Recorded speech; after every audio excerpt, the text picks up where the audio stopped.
Campbell Johnstone has been praised for his bravery after making headlines around the world for coming out as the first openly gay All Black.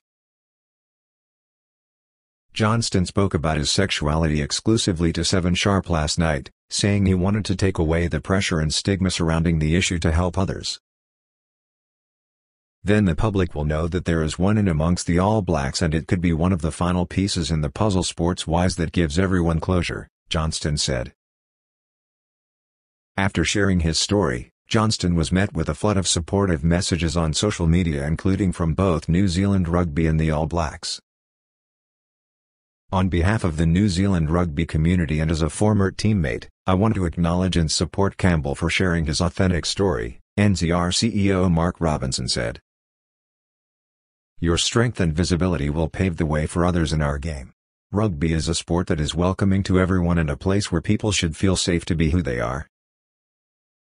We know that there are people who have not always been comfortable to be who they are in rugby. We want to be clear, no matter who you love, rugby has your back. Current All Black Brad Weber, who has been vocal in the past about supporting LGBTQ+, led the way for current players in backing Johnstone, calling him a legend. Hugely influential for so many young people, rugby player especially, who might be questioning their sexuality, he said.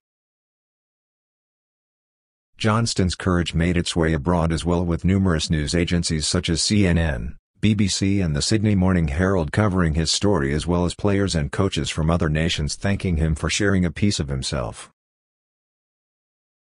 Max Tweedy, the executive director for Auckland Pride, added Johnstone's bravery was significant for young Kiwis.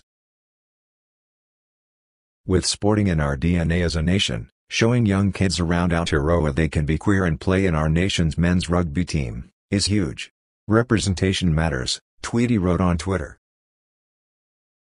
Sports and Recreation Minister Grant Robertson, who is also part of the Rainbow community, said it was an amazing day for New Zealand's national sport. As a young guy, a gay guy, growing up playing rugby, I probably could never imagine there would be a gay out there All Black, and Campbell has shown such extraordinary courage and bravery. I think this is the kind of thing that will, I hope, inspire younger, gay rugby players, even ones that are active now, to know that they can come out, affirm who they are, and they'll be role models as well.